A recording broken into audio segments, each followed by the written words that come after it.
When we tell the stories of the grand military campaigns throughout history, they are dominated by operations to charge through the enemy's main lines, push the enemy back, and drive them to ultimate defeat.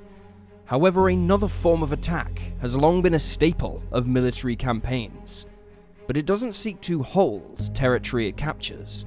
Instead, a raid aims to achieve an objective, such as destroying vital supplies or an enemy's headquarters, before retreating back to friendly lines. A raiding force often has to be aggressive, well-equipped, and able to defend itself, for often they lack support from other units, and above all, they must be mobile in order to reach their objective and then escape. It is, without question, a terrifyingly risky endeavour, and as a result, there are many that end in tragedy and disaster. In today's episode, we're going to look at 3 of the raids from World War II that, for a variety of reasons, went horribly wrong. Welcome to Wars of the World.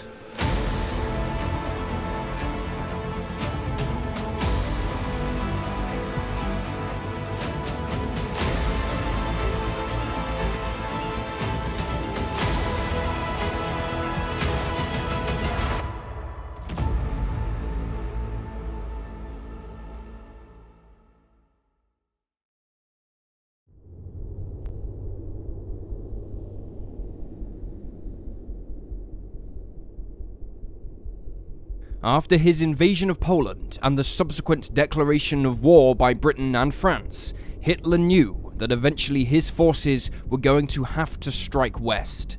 But there were 2 key problems standing in his way. The first was the Great French Maginot Defensive Line, a series of fortifications and obstacles the French hoped would contain the German army on their side of their shared 230-mile-long border. The second was that despite his army's successes thus far, Hitler knew his forces lacked either the firepower or resources to smash through this line in a direct assault, or engaged in a prolonged campaign to wear down the French defenses. Hitler therefore decided that if he couldn't go through the Maginot Line, he would simply have to go around it, and that meant invading Belgium, Holland, and Luxembourg, which had declared themselves neutral.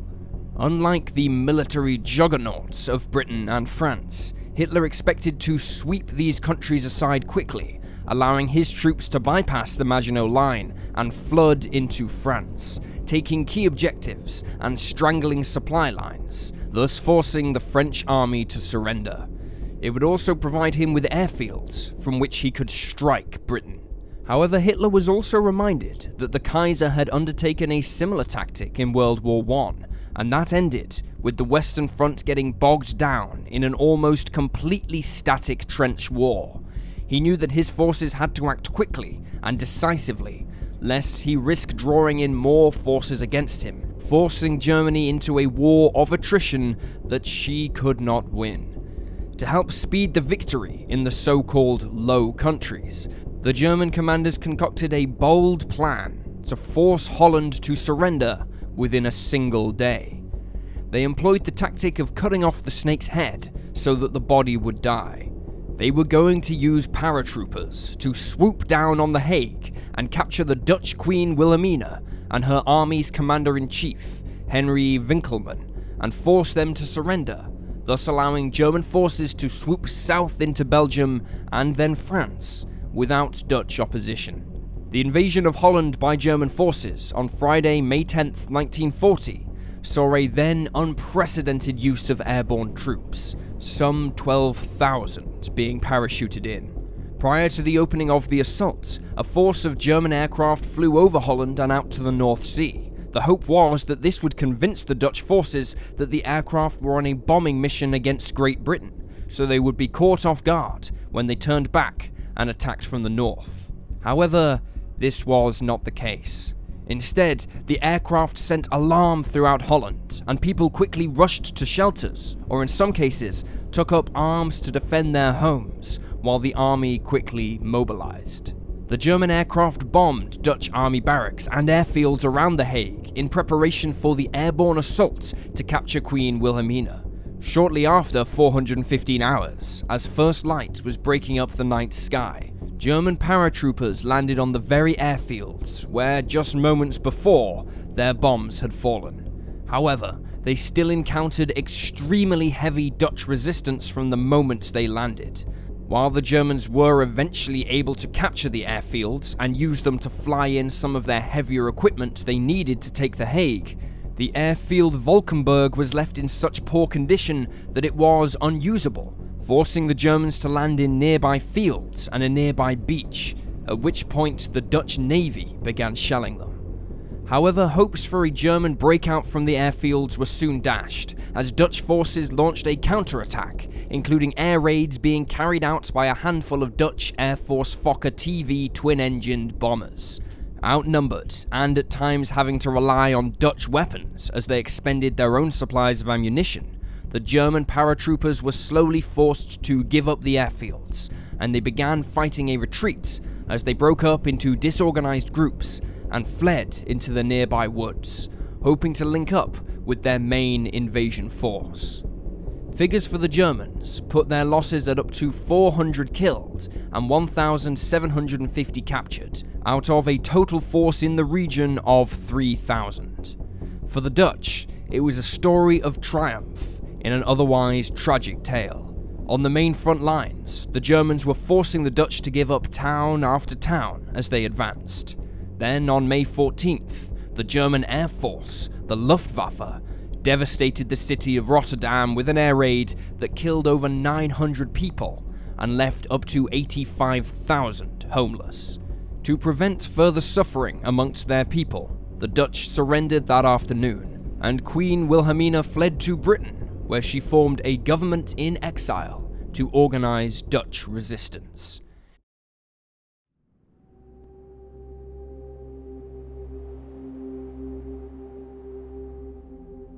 The common narrative of the Battle of Britain is one of brave RAF fighter pilots scrambling to their aircraft to dogfight with the numerically superior German Luftwaffe, bent on destroying their airfields and later their cities from above. However, this is not the whole story of the RAF during this crucial battle. In fact, while Fighter Command were tangling with German aircraft over southeast England, RAF Bomber Command was on the offensive, taking the fight to the Germans' own bases. In the second week of August alone, RAF bombers conducted 24 raids against German fighter and bomber bases in Western Europe to help the beleaguered Fighter Command, but it was a difficult and deadly business. Often the bombers flew without any fighter protection because there simply weren't any to spare. So instead they tried to use clouds to hide themselves from the sharp eyes of the German fighter pilots and anti-aircraft gunners. Sometimes it worked, often it didn't. On August 13th, 1940, 12 Bristol Blenheim bombers of No. 82 Squadron Bomber Command lifted off from RAF Watton in Norfolk, their target being the German-held airfield at Aalborg in occupied Denmark. The Blenheim was at the time the backbone of Bomber Command, and was one of the fastest bombers in the world in the years leading up to the outbreak of the war. Pilots enjoyed flying it in peacetime, but in war, as one RAF pilot put it, it was as damage resistant as an electric light bulb. The British formation was under the command of one Wing Commander, Edward Collis de Verac-Lart, an experienced and aggressive officer.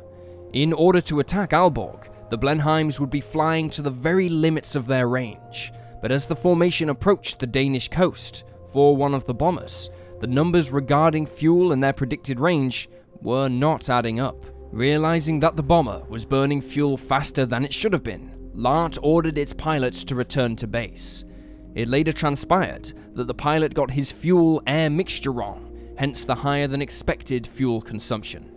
The remaining 11 Blenheims pressed on over the Danish coast, but sighting land, they came to realize that whilst over the featureless sea, they had strayed off course 55 kilometers to the south. Worse still, Ahead of them, the expected cloud cover had evaporated, leaving behind clear blue skies and nowhere for them to hide. Nevertheless, Wing Commander Lart decided to press on with the attack on Aalborg, as German troops on the ground spied them through binoculars and began relaying their position to their commanders. At 1205 hours, 8 Messerschmitt Bf-109E fighters were scrambled to intercept the British bombers, but they were too late, for they were already on their final approach to the airfield. Operating in 2 waves, the Blenheims found themselves facing intense flak, but the 6 aircraft that made up the first wave, including Lart's, managed to penetrate the airbase's defensive and dropped their bombs. However, the remaining 5 in the second wave, less than 1 minute behind, were not so fortunate. At approximately 12-18 hours, the first Blenheim was hit by anti-aircraft fire and sent plummeting to Earth, killing the 3 crew on board. It was followed by a second Blenheim just 2 minutes later. 2 of that crew got out, but 20-year-old gunner Sergeant Edward Turner was not so lucky. In just a few short minutes, the remaining 3 Blenheims of the second wave were blasted out of the sky by German flak. Of the 15 men on board the 5 aircraft, just 5 managed to bail out to safety, only to be taken prisoner. As for the first wave, their horror was about to begin. Having bombed the airfield, the fighter pilots waited patiently for the 6 Blenheims to come out of the flak so they could pounce on them and take revenge. Almost as soon as they were clear of the flak, the German fighter pilots claimed their first victim. In the frenzy of combat that followed, the heavily armed Bf-109s raked the British formation with gunfire, at one point sending 2 of the British planes down simultaneously. Within 15 minutes of the first aircraft falling to flak, the force of 11 bombers had been decimated down to just 2 survivors, including Lart's aircraft. The German fighter pilots, running low on ammunition, made one final attack, sending the wing commander's aircraft burning to the ground, claiming the lives of all who were on board, and leaving the last Blenheim to escape out to the coast, trailing smoke. However, its crew realized that they were in no condition to fly the length of the North Sea back to the UK, and so, with a heavy heart, Sergeant John Oates turned the doomed Blenheim back around and made a crash landing on the Danish coast, before surrendering to the Germans. With that, the entire offensive force had been lost. Only 13 of the 33 airmen who attacked Aalborg survived to be taken prisoner, but for some, this was not the end of their war stories. Sergeant William McGrath, whose aircraft had fallen to flak, escaped from his prisoner of war camp in November of 1941. In an incredible story of survival, he crossed through occupied France in the north, pro-German France in the south, and then through Spain, before reaching freedom in British Gibraltar, and then home to Britain in March of 1942. Sergeant John Bristow only narrowly escaped his crashing Blenheim, his parachute only having enough time to open moments before he struck the ground. During his time as a prisoner of war, the rather resourceful Bristow fashioned together several primitive radios for him and his fellow Allied prisoners to listen in order to keep up morale and follow the events of the war.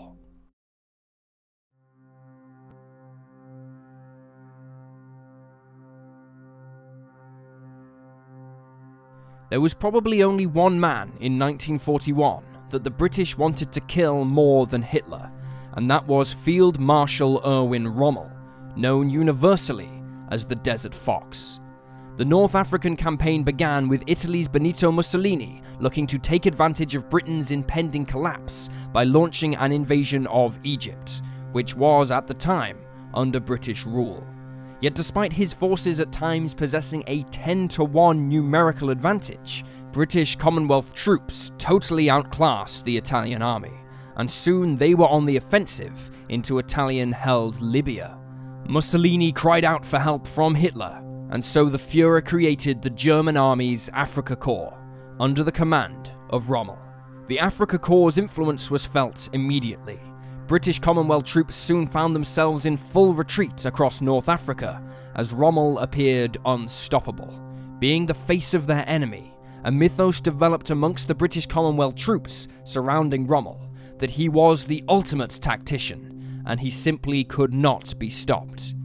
In actuality, modern historians now debate whether Rommel was as great a leader as his reputation would suggest, with supporters on both sides of the argument locked in fierce defense of their position regarding his influence tactically on the North African front, at least when compared with the other factors that inhibited the Allied war effort. The idolizing of Rommel by the British forces was a serious cause for concern amongst commanders, for it seriously damaged morale. Therefore, efforts were made to locate Rommel so he could be taken out of the picture one way or the other, and prove that the Desert Fox was not unstoppable.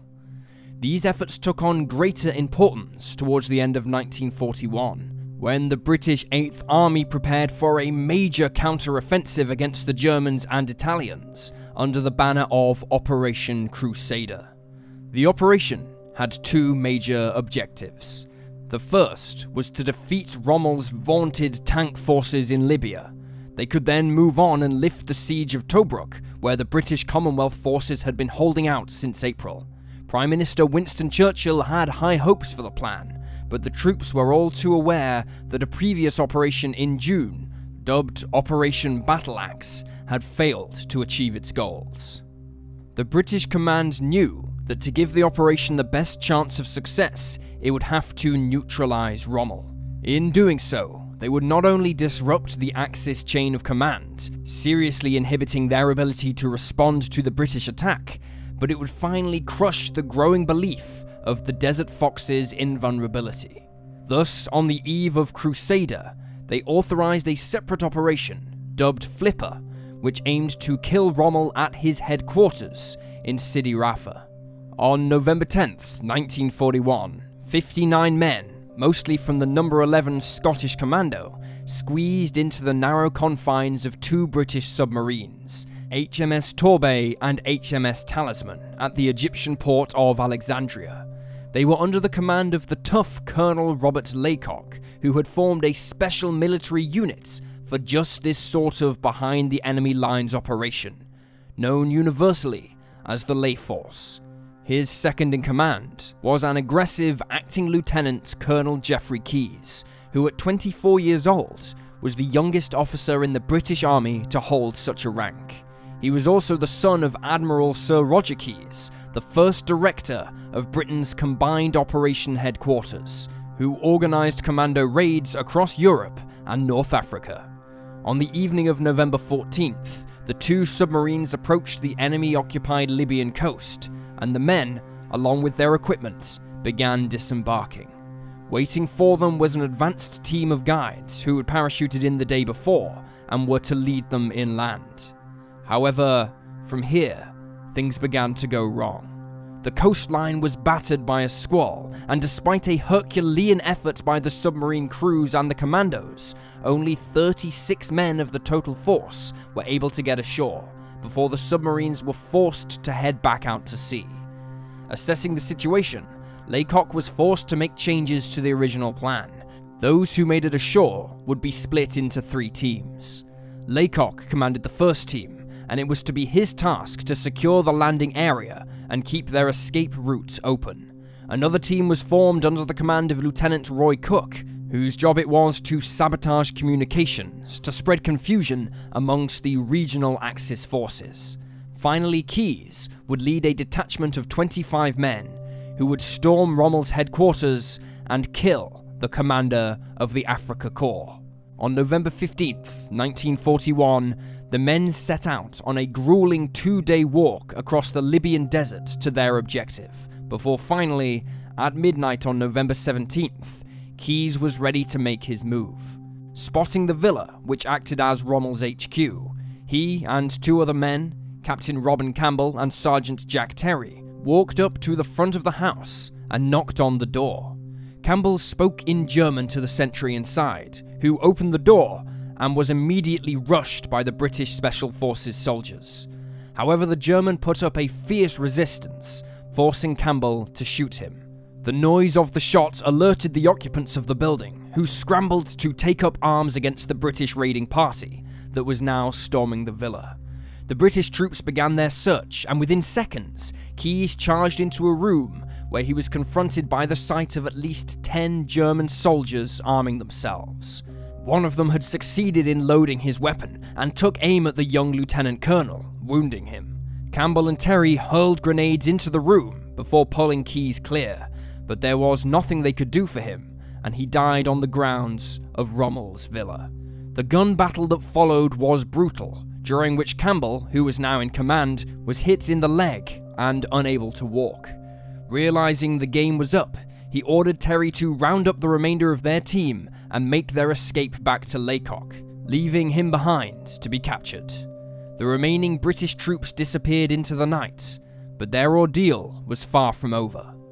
Linking back up with Laycock, the commandos attempted to board the submarine HMS Torbay, but the weather was so bad that this became impossible, forcing Laycock and his men to seek shelter in nearby caves after being spotted by an unfriendly Arab. The next day, the weather improved, and Laycock was confident they would be able to board the submarine at nightfall.